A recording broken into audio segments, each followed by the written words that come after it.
Hi, good morning, everyone. I'm Dr. Gunjan Bhola. I'm working as an Associate Director and Unit 2 Head in QRG Hospital, Maringo QRG, Faridabad. So, today the topic of our discussion is cesarean section and precautions with cesarean section and when we can resume our activity after cesarean section. So it's not here I am promoting cesarean section, but then there are indications जहाँ पे cesarean होता है cesarean section. आपकी normal पूरी pregnancy चल रही है 90% इन अ primi gravida जिसकी मतलब फर्स्ट प्रेगनेंसी है उसमें 90% चांसेस हैं of a normal delivery but then why do your doctor tell you that not 100% because that 10% is the time which is decided when you are induced आपको pains देते हैं या pens आपकी शुरू हुई उस टाइम पे बहुत सारे फैक्टर्स हैं विच प्ले अ रोल सबसे इम्पोर्टेंट फैक्टर ये है कि कई बारी पेन्स के साथ में बेबी की हार्ट बीट जो है वो ड्रॉप करने लग जाती है and it is a persistent drop कि बार बार वो 100 से नीचे जा रही है 90 तक जा रही है एंड आप उतना प्रोग्रेस नहीं करे हो in labour so it's not like you are going to deliver within half an hour so in that scenario what is safe for both baby and mother is to go for a C-section or a cesarean section. Similarly, if during your pregnancy you've been given pains, पर uterus का mouth नहीं खुल रहा somehow your cervix जो uterus का mouth होता है it's not opening up जिसको हम बोलते हैं cervical dystocia तो हमें उन केसेस में because we have been giving you medicine उसका कहीं ना कहीं इफेक्ट आप पर भी है और बेबी पर भी है तो then we have to take a call for a caesarean section कई बारी बेबी अंदर पॉटी कर देता है that is also one of the signs of जिसको मैं कह रही थी फीटल डिस्ट्रेस जैसे हार्ट बीट कम होता वैसे वो भी है कि मेकोनियम है तो गंदा पानी होगा तो वो अंदर ले जाएगा so this is also an indication for a caesarean section during labour ये मैं आपको ड्यूरिंग लेबर में बता रही हूँ जब आपको पेन्स दिया या फिर आपको एकदम जब आप एडमिट हुए थे तब कोई एकदम ब्लीडिंग शुरू हो गई जो उससे पहले नहीं थी बिकॉज ये प्लेसेंटा वाज अपर पर ब्लीडिंग ज्यादा हो रही थी सो that is also an indication for a caesarean section so that you will have to leave it to your doctor but at the same time a few indications जो कि एक myth की तरह हैं जैसे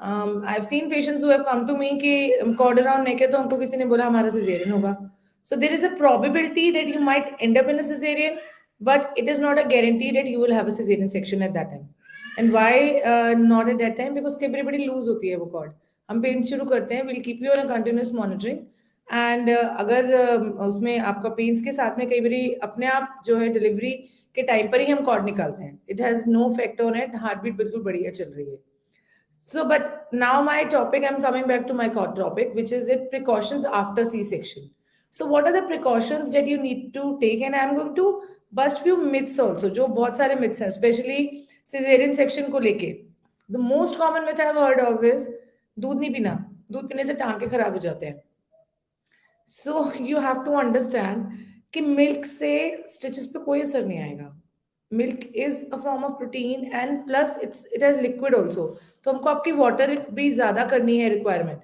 सो I will suggest I usually tell my patients कि 2 नहीं 3 बार दूध पियो बिकॉज वंस आप सिर्फ एक प्रोटीन की रिक्वायरमेंट पूरी नहीं कर रहे हैं कैल्शियम की रिक्वायरमेंट पूरी नहीं कर रहे हैं अपनी बॉडी में but at the same fluid की और फ्लूइड क्यों जरूरी है एनी प्रेगनेंसी में आफ्टर डिलीवरी सबसे important component in a feed milk में क्या है पानी so water is required so आपका एक तरीके से मिल्क आपका वाटर रिक्वायरमेंट भी कर रहा है and for a caesarean section it is all the more important because आपका जब सिजेरियन होता है तो आपको यूरिन के लिए कैथेटर डलता है so once we remove our catheter you are prone to have a urine infection अगर आप उतना लिक्विड नहीं ले रही हैं तो सो मिल्क हमारे लिए विन विन सिचुएशन है rather than a loose situation second misconception that I heard about is कि ज्यादा तली और घी वाली चीजें नहीं खानी है तो ऐसा कुछ नहीं है आप नॉर्मल जितना क्वांटिटी में खा रहे हैं उतना खाएं but at the same time you don't need to load yourself with ghee and laddoos because वो लड्डू और घी जो आप खा रहे हैं ना पंजीरियों का वो कहीं आपको कुछ फायदा नहीं दे रहा उससे या तो आपके हार्ट पे कर रहा है या फिर आपका फैट इंक्रीज हो जाएगा and then the next question you are going to bring to your doctor is कि मेरा सिजेरियन सेक्शन के बाद वेट बढ़ गया अब सिजेरियन सेक्शन में आपका फैट नहीं बढ़ा it is the diet you have taken out after that so what is the adequate diet and what is required that's what we are going to discuss today so एक Plenty of fluids. I've already mentioned that कि liquids कितना important है. जैसे मैंने milk बोला, you can have juices, you can have soups, कुछ भी मतलब लेना है. जो कि शुरू में बोलते हैं कि नहीं पानी कम पियो और वो जीरे वाला पानी पियो, वो सब कुछ. See, all these waters are good for your health, but at the same time, it is not a substitute of normal पानी. क्योंकि वो गर्म पानी ना आप पूरा नहीं पी पाओगे और ज्यादा नहीं पी पाओगे. सो आप नहीं पियोगे तो आपको डिहाइड्रेशन होगी, चक्कर आएंगे, वीकनेस लगती है बहुत सारे पेशेंट्स को after caesarean, and urine infection as I already mention, constipation, feed कम हो जाएगी. So there are multiple things which are associated with it. So पानी का सब्स्टिट्यूट पानी ही है, कोई और नहीं है चीज. So need to drink water. Second, high protein diet. So high protein diet क्या होता है? Usually during pregnancy your doctor has been telling you, your family is supporting you in a way that they are also after you कि आप ये खाओ, वो खाओ, दाल खाओ, पनीर खाओ, स्प्राउट्स खाओ, जैसे आपको डॉक्टर बोल रहा है. But post delivery the misconception that is कि ज्यादा खाएगी तो गैस होगी और बच्चे को गैस हो जाएगी. सो बच्चे की gas is not related to that. First of all let me just clear that also. Second, अगर वो ज्यादा उस टाइम नहीं खाएगी, so if we actually see scientifically the energy requirement of a female after delivery is more. The calories are we will say 440 kilo calories उसको और चाहिए, क्योंकि उसको फीड भी कराना है. तो इसलिए उसमें प्रोटीन रिक्वायरमेंट भी ज्यादा है. So please don't stop eating proteins. आप अगर नॉन वेजिटेरियन है तो एग्स, फिश, चिकन सब खाइए. If you are a vegetarian then please stick to paneer. Paneer तो आपको खाना है, दाल खानी है, स्प्राउट्स खाने हैं. You can have different kinds of salads also, जिसमें बॉईल करके you can have all these pulses, और anyways you can have cheelas also. But आपको किसी भी तरीके से you need to increase your protein requirement, which is going to be helpful in two ways. So it's also a win-win situation. पहला, it is going to be good for the baby. Baby को feed अच्छी जाएगी आपकी protein की वजह से, उसकी feed की क्वालिटी इंप्रूव हो रही है. Second, because after caesarean section you need to heal your stitches also. आपको अपना हीलिंग पे भी तो जाना है. So protein is a good building block. You will heal faster, you will not get tired, you will be sufficiently replenished, I would say. So that is an important thing that you need to keep in mind. Second चीज जो एक myth है, belt डालनी है. पेट पे belt डालेंगे पेट अंदर चला जाएगा, नहीं तो पेट फूल जाएगा. पानी पी पी के पेट फूल जाता है. प्लीज ट्राई टू अंडरस्टैंड, पानी आपके अंदर नहीं रहेगा. We are not camels, so it has to go, तो वो चला जाएगा. सो वो जो पेट आपका उस टाइम पे आपको लगता है वो लूज हो गया, वो हैंगिंग है, डिलीवरी के बाद भी पेट कम नहीं हुआ, वो पेट नहीं है, वो आपकी मसल की टोन है, जो आपके एब्डोमिनल वॉल की टोन है, और वो चली गई है. क्यों? क्योंकि the uterus has gone back to its normal form. वो तो वापस चला गया, छोटा हो गया बेबी होने के बाद, बट वो लूज रह गया. सो अब उसका क्या करें? सो उसका ये करें कि just wait for 6 months. 4 to 6 months के बाद में your stitches have healed enough. जो आपके सिजेरियन के स्टिचेस हैं वो अंदर से भी हील हो जाते हैं. So on a safer side, we say after 6 months, you can start doing abdominal exercises. आप जब वो अपनी सिटअप्स, प्लैंक्स और ये एक्सरसाइजेस करेंगे, वो मसल टोन वापस आ जाएगी. मसल टोन वापस आ जाएगी तो पेट अंदर चला जाएगा. सो बेल्ट से तो सिर्फ एक हम अपने आप को ना धोखा दे रहे हैं कि हाँ पेट अंदर चला गया, पर वो तो नहीं गया. वो तो बेल्ट खोलोगे वापस आ जाएगा. So don't get worried by that factors. आप see, you went through a beautiful journey. मतलब you created a life. So your body will get adjusted back to its normal rhythm, and with all your efforts, जो कि आप आराम से slowly कीजिए. There is no, should not be pressure like अभी मेरा इतना वेट गेन हो गया, मैं कैसे कम करूंगी.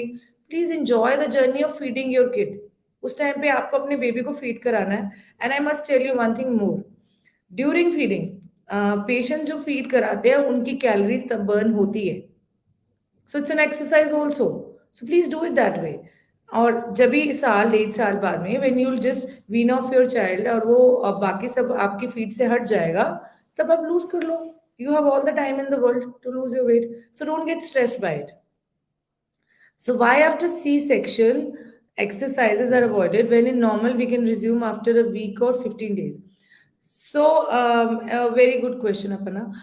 बिकॉज सिजेरियन सेक्शन में जब आपका सेक्शन होता है, सो हम आपके एब्डोमिनल मसल्स और आपकी एक शीथ होती है, रेक्टस शीथ, उसको काट के उसके बाद यूट्रस से बेबी को आउट करते हैं. But in a normal delivery there is nothing like that. आपके सिर्फ नीचे पेरिनियल स्टिचेस हैं जो विथ टाइम हील हो जाते हैं. But in that cases also, in normal delivery also we tell them कि आप abdominal एक्सरसाइजेस 6 to 8 वीक्स के बाद कीजिए, सो रफली 2 months. बट सिजेरियन सेक्शन में क्योंकि वो शीथ जो है it takes time to heal, and we need to give that time to the sheath to heal. Why? Because you must have heard about hernia. Incisional hernia is common in patients who don't take care of their sheath at that time. क्योंकि वो sheath जो है ना वो आपके सारे organs को, सब जो आपके इंटेस्टिनल ऑर्गन्स और सब कुछ है ना, इन सबको abdominal ऑर्गन्स को पीछे रखती है. अब अगर वो स्ट्रांग नहीं होगी तो उसमें से वो खुल जाएगी, और जब वो खुल जाएगी तो कभी कोई इंटेस्टाइन फंस सकती है, कभी कुछ और हो सकता है. So that is something you need to understand. So, as I was telling, does IVF always lead to C-section? No, IVF. So, IVF, or I would say, you just mentioned IVF. I would say, suppose कोई 8 साल बाद normally spontaneously conceive किया. So, that is also a high risk pregnancy. So, in a high risk pregnancy, there are chances of more complications also because वो थोड़ा सा late plan हुई है.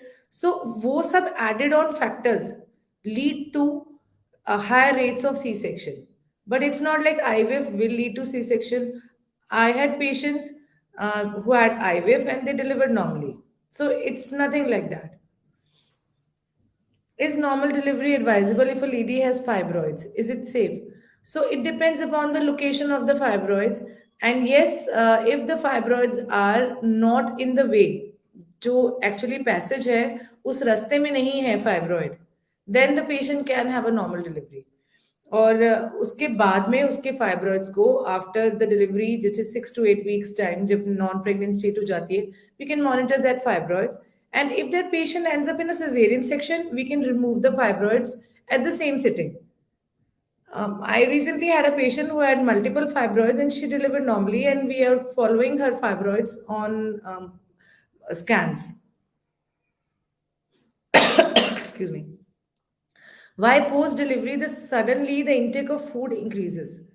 So it's not the intake of food which is increases, your requirement increases. So you need to balance that out. And because obviously you're burning your calories while feeding, you feel hungry all the time. So it's better एकदम कुछ भी खाने से हर 2 घंटे में कुछ ना कुछ खाओ और अच्छा न्यूट्रिशियस खाओ, so that it gets balanced also. और जो आपको ये है कि आपका वेट गेन हो जाएगा वो भी बैलेंस आउट हो जाएगा, because you will be eating healthier version of everything and in good quantity rather than going for, as I've already mentioned, पंजीरी और वो जो घी डाल डाल के खाना है ना, वो रह जाएगा और वो रहेगा स्टिक पे, फिर then you'll have to work out for that. People say stitch marks are permanent in C-section. So yeah, stitch marks are permanent. It's a scar you should be proud of when you have delivered a life. So how important calcium is post delivery? So calcium is very important pre also and post also. Why pre? Because आपके body में से वो calcium जो है baby को जाएगा, अगर आप कैल्शियम आप नहीं खुद लेंगे तो. But post delivery also your feeding, so during feeding also the calcium will go from you to the baby, so you need to supplement the calcium. But at the same time, please be very aware about whether your calcium is adequate according to with the vitamin D support. अगर vitamin D सही है तभी calcium खाने का फायदा है. vitamin D सही नहीं है तो कैल्शियम खा रहे हो और निकल रहा है. Because what is the role of vitamin D? It helps in the intestinal absorption. जो आपने खाया उसमें से वो पकड़ के कैल्शियम लेके आएगा. आप तो खा ही जा रहे हो, vitamin D तो 5-6 पे चल रहा है, तो कोई फायदा नहीं कर रहा. So that's important. And what is the right time to resume exercises? So, right time to resume exercises, I've already mentioned. आप after delivery or after cesarean, uh, except for abdominal exercises, पेट के exercises मत कीजिए. उसके अलावा आप जो है सारा, because I usually recommend my patients कि आप delivery के normal हो या cesarean हो, घर जाके बेड पे लेटना नहीं है. आप अपना खाना खाओगे, प्लेट्स वगैरह खुद रखोगे, थोड़ा चलोगे फिरोगे. That's important because it's important for your bowel movement also. और दूसरा, जैसे ही थोड़ी देर आप यूर ओके विद इट, थोड़ा सा वॉक शुरू कीजिए. बट या as I already mention, abdominal exercises में in a normal delivery after 6 to 8 weeks and in a cesarean after 6 months. उसके अलावा आप सारी एक्सरसाइजेस स्टार्ट कर सकते हो. You can start walking on treadmill after 2 months. You can start running also. So there is no problem with that. In fact, swimming also. But you just have to remember that any exercises जिससे आपको लगता है आपको पेट पे जोर पड़ रहा है, please don't do it. Don't push yourself. You have enough time after 6 months to do that. I think I've basically covered all the things which are required. So I've already mentioned fluids are important, high protein diet, thoda sa physical activity, avoid ghee and oil and everything, and please take care of your health because your health is the prime importance. So you don't need to stress yourself about the weight gain and everything. It will get settled down. जाना ही है, it will not stay. You'll just work out. अभी नहीं 6 महीने बाद. So just stick to that and stay healthy and happy. Thank you so much.